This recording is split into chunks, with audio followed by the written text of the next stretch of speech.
Hey all, we are here at Dover in the Xfinity series. I'm running in second.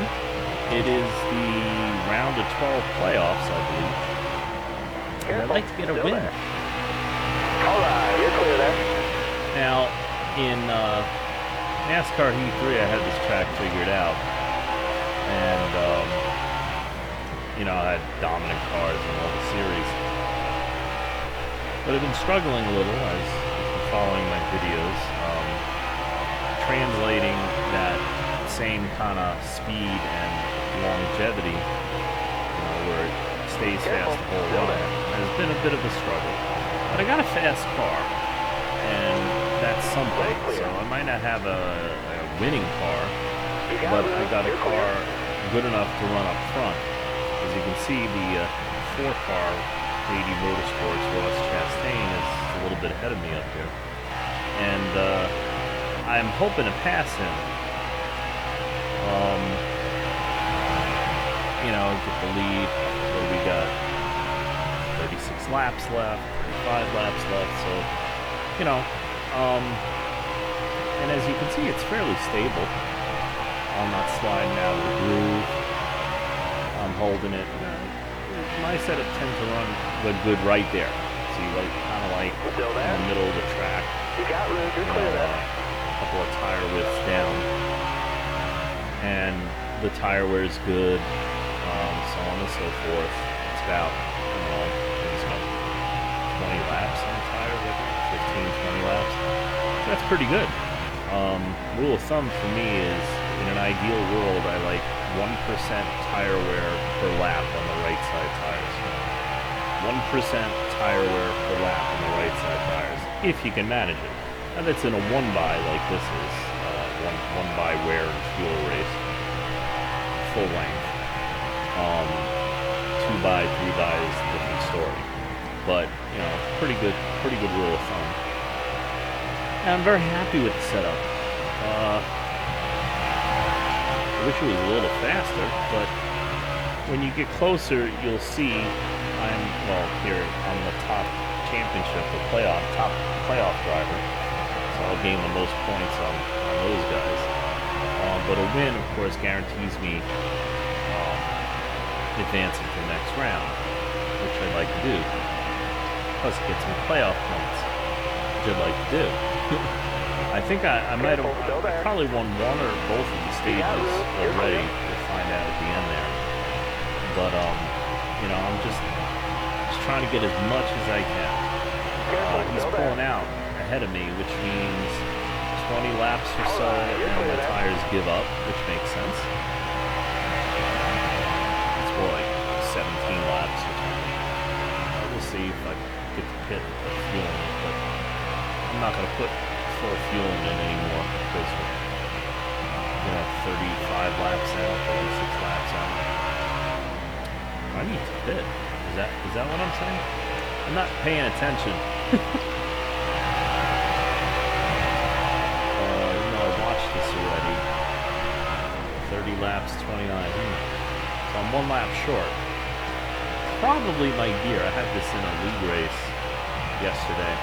Threw a setup together, and one of the things I do in a long run, I might throw just a little heavier gear in, so I might be on the rev limiter the first 5 or 10 laps of the run. But it's on a high tire wear track, you slow down fairly quickly, so you can actually cheat a little bit by going on a little higher gear to get you a little bit more power down the straights when you can't get through the turns as fast. But you got to be careful because you can burn your tire, burn your right rear or spin out your left rear. Depends on your setup.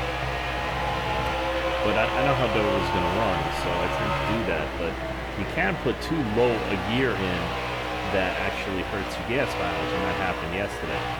And it seems to be the case with my Dover setup, which I don't think I noticed. Because, you kind of like make your pit stop and you're like, okay, there's 36 laps to go and I got 38, laps of gas, so I'm good to go. I'd like a few more, but 2 laps is usually good. But sometimes when you have that lower gear, you're going to lose a couple laps over the course of the run. And if you got the right gear or high gear, you can actually pick up. Like on the one by, on a long run, say at a big track like Michigan or Talladega, you can actually pick up about 5 laps. And what I mean by that, like say your gas mileage, your estimated fuel in the car, like here on this screen with the tire temps, it says estimated fuel 24 laps. Well, you might be able to do 30 laps on a full tank of gas. You might pick up, depending on your setup, how aerodynamic it is, how fuel efficient it is. Higher tire temps tend to have less friction. To a point, they'll have more grip, but then they'll also have less grip. It all depends on the rest of your setup, 100 things. And if you can engineer a setup into that kind of vein, and bump up the tire pressures, you not only gain short-term speed, but you can gain better tire wear, and you can gain better fuel mileage. We're only talking maybe a lap or two, That's all possible, but it's really dependent on your setup. Some tracks you have to set the car up a certain way that you just can't do that. You're not going to be fast if you do. And other tracks you can. The easiest tracks like that are like Daytona and Talladega, where you're pretty much pumping your tire pressure close to 60, around 60 all around anyway. So right there you've got like recipe, one of the ingredients for a good fuel run, kind of thing. I tend to run a high gear there. I noticed tends to draft a little better, and also tends to lead a little better, which surprised me. It's kind of like opposite thinking, but it seems to work quite well. But you also can pick up gas mileage. So on a 1-by race, normal fuel wear, if you're at Talladega, and it's all 3 series. If your gas, full tank of gas, you can run, say, 35 laps, you can probably do 40 if you have high enough gear, and especially if you're running like 60 PSI and you don't have a setup that burns any of the tires off any of the corners. It's fairly even, and you could do that. Well, which plays into the better the setup, the better everything is. Sometimes, you try to play, you're like, okay, I'm slow, I gotta play fuel strategy, but sometimes you can't, because your setup, in order to just keep up, you might be burning things up so much, or that you don't have as free rolling a car as you need to save as much gas as you want. There's 100 factors that go into it, but for the most part, if you had a good, fairly even wearing setup, now this setup here from the tire temps is not perfect. And as I already mentioned, what started off my train of thought here is I got too low a gear to be fuel efficient. I would have to change the gear. But I might slow myself down. I might tighten myself up too much. But as you can see, I'm a little too loose anyway. And that's why I'm losing ground here. I'm losing grip on the right rear. So as I'm going through the turns, I'm tight in this setup anyway. So going in, I get in there better because I'm loose. But once I hit the middle, the whole car changes. Okay, watch the steering wheel. See, I'm turning, and then all of a sudden, boom, I got to turn it back. Because if I keep turning, it'll spin out. It's called feeding the wheel back to match how your rear end is dealing with the track. So it's actually not that bad once you get used to it for a 1-mile track.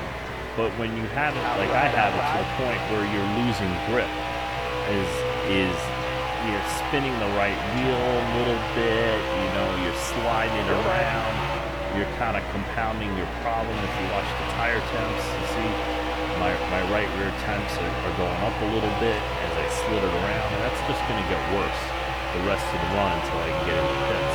So I'm going to be falling back to a point where I hit a car, I get to a car behind me that's, I'm actually faster than. But I'm slower than the top 5 cars. I'm probably slower than the top 10 cars. They just haven't caught me yet, kind of thing. So I got to fix that. I think I do. I think I figure it out. Maybe not this race, but I know I got 20 laps. Then I can be like the fastest car on the track. When we get up to Chastain, you see he's got the little fire symbol on him. That means he's faster than normal. So I don't know exactly what that means. It means you got to go faster to get by him. And if a guy like that wasn't in the race and wasn't leading, I'd probably be leading. I would have been leading the race when I came in, as we started the video, and I was in second place. But that's okay, because that's racing. It's one of the things you got to deal with. In fact, all this traffic and me slowing down has got it to the point where I was on his bumper. A little bit of he was a few car lengths ahead of me, and now all of a sudden, if you look at the track map, he's only a quarter lap behind me and in danger of putting me a lap down, but we get a caution. I don't know if it was caused with a contact with me in the 98 car there, but we got a caution, and I need to pit. We got 13 laps to go. I don't need gas. I got plenty of gas. And here, see what I do is I lower the right rear PSI to tighten that up, and I also add to the right front to kind of adjust the balance a little bit better. Be ready. And we're on a restart. I got really good gearing. Got one up top. Xfinity in the trucks. All right. So I'm going to try to take care of it and try to take advantage of it and get past as many guys as I can. Still there. Clear eye, clear 10 eye. laps to go.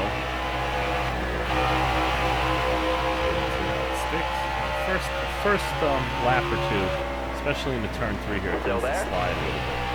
You notice I entered a little bit higher and I did that on purpose. Got one outside now. Clear all around. I'm like 3 wide there, and it doesn't tell you. But yeah, here we go. And we got some space.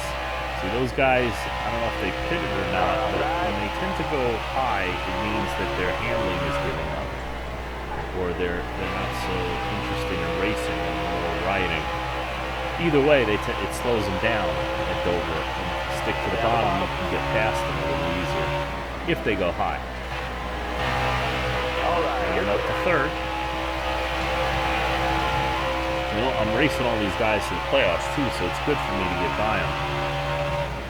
I'm just like, okay, let's go. So I was on the red lumber into 3 there, so I'm pushing it. Also, I know I'm a little bit loose, even with the adjustments. I need to make another adjustment, probably wedge. But I know I can push it and not worry about it getting overly tight, at least for a few laps. Pushing it. If you watch the right side tire temps, you see the middle tire pressure.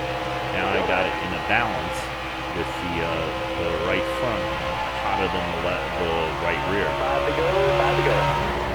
But still going a little bit loose. And yeah, that little lower gear as well can be affecting, tire slippage, accelerating off the corner a little bit. Just a little bit each lap can eat that right rear tire up, and after 20 laps, boom, now you're loose, or you're too loose to get all the traction that you need. And again, it's one of those situations that gets worse the longer it's going. So here I am in second, and there's Chastain and this little fire symbol that he's on fire, and I'm closing in on him. I'm hunting him down. I got the car the best it's been all day. That was your best lap ever. 23.3, which is decent. It's a little bit, a tenth or so faster than Chastain, and that's awesome. Am I going to have enough time to get past him? A couple laps to go, 3 laps. And everything's working, everything's looking good. Yellow's out, back or down. Up, and I got a caution. Well, I have some really awesome first, second, and third gearing. And here I'm like a pit. I'm like, no, I'm going to be on the front row. I can get past him, and I can hold him off for 2 laps. All right, now. Even though I might not be faster than him, I can take advantage of that advantage I built into the setup, and know that as long as I clear him into 1, I should be able to hold him off for 2 laps. See, look how far ahead I get. And it looks a lot further than it is, but he's not on my bumper. He's not putting pressure on me, causing me to change my line, so I can just race.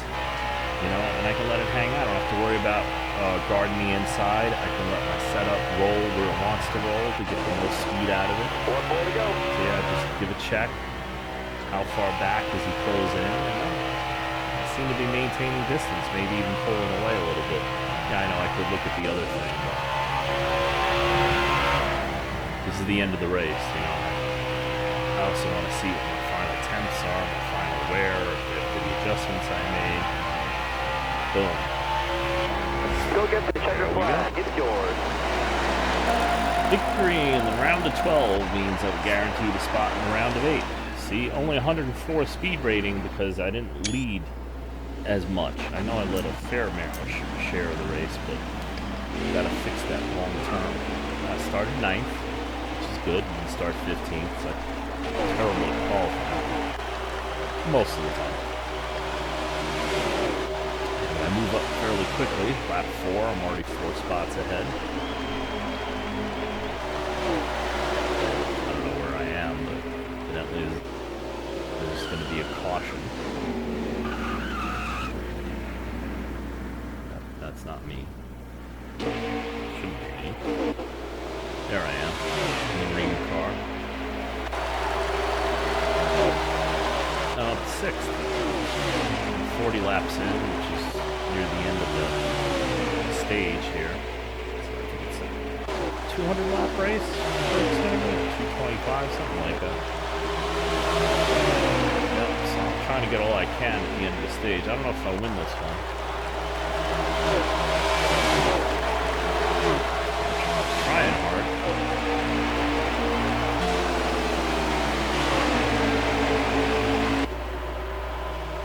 I like that view where you see the car from the side of the turn, and I finished 2nd in the stage. So you can see if you're tight, you see the front wheels turning more than the car is, and if you're loose, you'll see yourself slide up, you know, kind of thing. So you can kind of, you know, that's why I tape these parts of the video, because this is the part of the race where my car is the best. And I go down and I take note of the tire temps and the wedge settings, tire pressure and wedge settings, you know, and then I input that into my setup going into the next race. Now sometimes I know I bump up the tire pressures at the end to get a little bit more speed for a few laps. I take that into account also. See, I'm up front most of the day, which is good. 82 laps for coming to the end of the 2nd stage. And I think he won both stages, but I think I finished 2nd and 4th stage. That's good. It's like an extra 18 points. 18 points is like half a race. So that's pretty cool.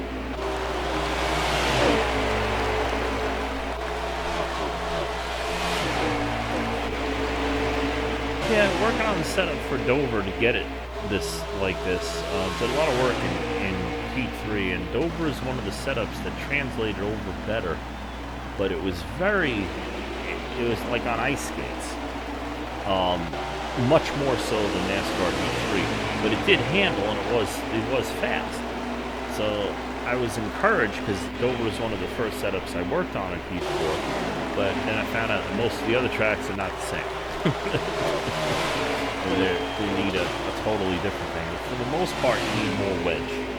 You know, if you have some NASCAR Heat 3 setups and you're like out to lunch on some of the NASCAR Heat 4 tracks, and you're working on setups yourself, and other guys' setups you find, or they give you or help you out that don't work. Take your Heat 3 setup and bump the wedge up, and bump the sway bar up 1.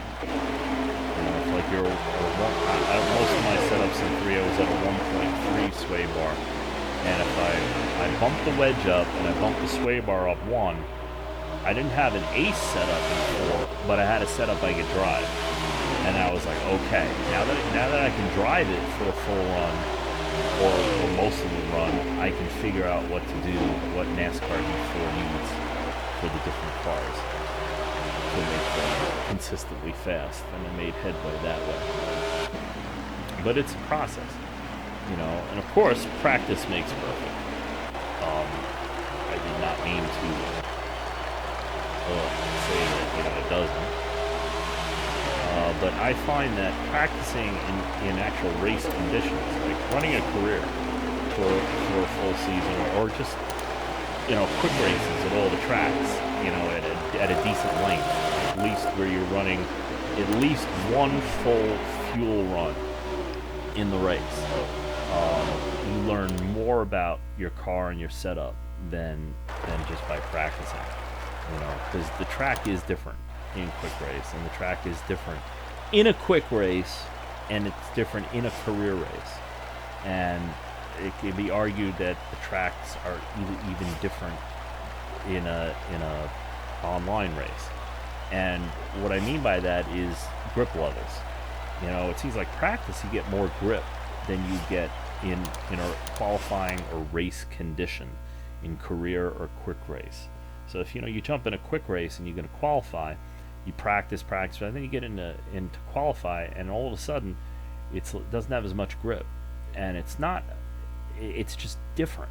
I mean, if you notice, a lot of times the track is a different color, and I think it's part of the reason is you're practicing in bright sunlight most of the time on most of the tracks, and then you're qualifying at a different time of the day, and you're racing at a different time of the day, especially in the truck and the Xfinity series. You're later in the day, so there's less sun, so the track is different. And if you're set up like for a sunny track, and then it's a sun going down track, twilight track, well, that's a whole different story, isn't it? And you hear them talk about it all the time when you watch races on TV. So, excellent day. I managed to pull off the win I wanted. Learned about my setup and how to fine-tune it, and excited to go on to the round of 8.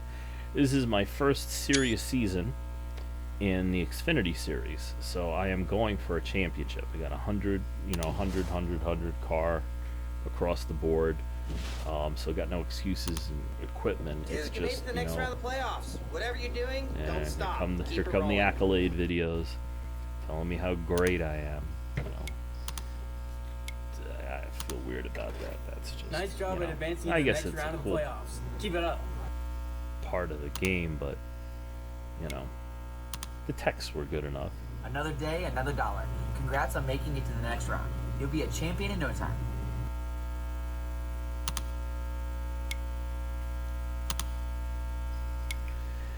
Yeah, so being a playoff contender, it makes every race more important. Whatever you're doing, yeah, you can cheat if you're capable of winning one race in each round, you advance to the but next sometimes round, you'll get to a round where you don't have as good of a car or truck, and you gotta point your way in, or you gotta try to point your way in. So stages is a great way. If you don't run stages, you can help yourself by running stages and picking up more points just by running in the top 10 or the top 5. It also, especially if you're new to the game, and you're running decent length races, over 25%, or more like closer to 50%. Stages really add an element of realism, and kind of like like I said, you can gain more points. You can improve yourself a little bit better. I don't know what I'm doing here. Anyway, thank you so much for watching. Please like, subscribe, share, questions, comments, all welcome.